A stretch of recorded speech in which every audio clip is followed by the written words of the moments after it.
Ok, bonjour et bienvenue sur notre chaîne. Aujourd'hui, on continue avec notre leçon sur le cercle. Nous allons voir une application dans un exercice concret. Exercice, trouve le périmètre de la figure. On voit dans la figure ici qu'il y a une forme quelconque là, à prime abord. On voudrait donc savoir le périmètre. Ça veut dire que si quelqu'un quitte ici au point A, que nous appelons ici le point A, il parcourt dans cette distance-ci, il vient là, puis il arrive ici, contourne ici, puis il revient ici au point de départ. On dira tout simplement qu'il a parcouru dans le périmètre, c'est-à-dire il a fait le tour. Ok, si on a donc compris, ça veut dire que s'il parcourt cette distance-ci qui est un demi-cercle, le petit demi-cercle ici, si on appelle dans ce point-ci B, ensuite il parcourt encore ce demi-cercle ici qui est donc BC, ensuite il parcourt cette distance ici qui est dans CA, on dira tout simplement que ça correspond donc au périmètre de la figure. Ok, si on a donc compris, ça veut donc dire que pour calculer dans le périmètre, ok, pardon, nous allons dire que il va parcourir la distance AB qu'on va appeler donc C1, ensuite il va parcourir la distance BC qu'on va appeler C2, ensuite il va parcourir la distance CA qu'on va appeler tout simplement donc C3. Ça va correspondre donc tout simplement au périmètre de notre figure. On continue donc. On va déjà poser la formule générale qui dit que périmètre du cercle ou bien la circonférence du cercle est tout simplement donc pi multiplié par le diamètre ou bien encore 2pi multiplié par le rayon. Donc ça c'est la formule qui nous permet de calculer le périmètre d'un cercle ou bien la circonférence d'un cercle. Ici, si on veut calculer donc la circonférence AB, qu'on a dit qu'on va appeler ça C1. C1 sera donc égal à pi d, le tout divisé par 2. Et si on veut calculer aussi la circonférence, la demi-circonférence BC qui est un demi-cercle, ça sera égal à C2, qui sera donc aussi égal à pi d divisé donc par 2.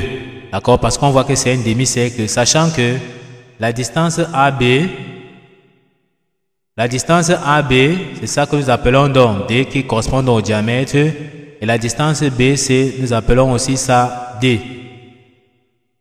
Ok, ça correspond donc au petit diamètre. Maintenant, si on veut donc calculer la distance donc CD, c'est-à-dire la circonférence CA, d'accord, c'est-à-dire ce demi-cercle ici, ça sera tout simplement donc on va appeler C3.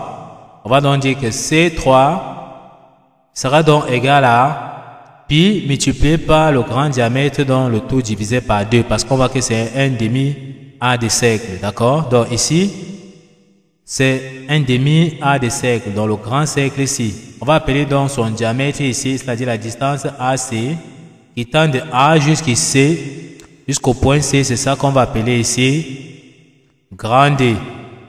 Et lorsqu'on regarde ici, grand D ici correspond tout simplement donc à petit d plus petit d, donc c'est 2 fois petit d. On peut donc remplacer ça ici par sa valeur. On aura ici pi multiplié donc par 2d, comme on a vu le tout divisé par 2. On voit ici que les deux ici peuvent se simplifier. Ça nous dit tout simplement que C3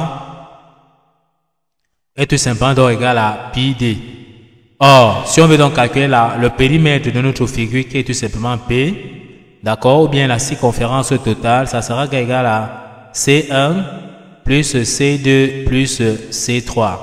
C'est-à-dire ça sera égal à la circonférence AB qu'on a appelée C1, plus la circonférence BC que nous avons appelée C2, plus la circonférence CA que nous avons appelée C3.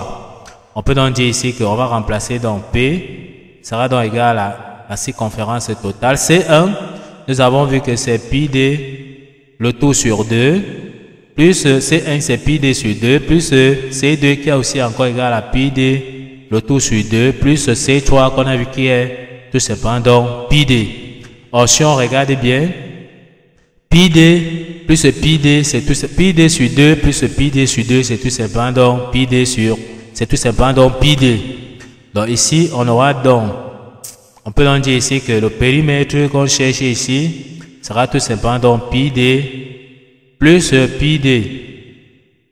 Sachant comme on a dit ici, pi d sur 2 plus pi d sur 2, même dénominateur commun, on additionne les numérateurs, on aura 2pi D sur 2, ça donne tout simplement donc pi D. Les deux se simplifient. On va donc dire que on aura pi D plus pi D. Ça veut donc dire que le périmètre de notre figure, on peut donc dire que le périmètre, c'est tout simplement 2 fois pi sur 2 fois pi D. Ok, une fois qu'on a donc compris, voici donc le périmètre de notre figure ici que nous avons exprimé dans la fonction de D. On peut donc remplacer D par sa valeur. On aura ici P sera égal à 2 pi multiplié par D. On a vu que D, c'est tout simplement donc 5 cm. En calculant, ça nous donne tout simplement donc P sera donc égal à 5 fois 2, ça nous donne 10. Ça donne 10 pi en centimètres.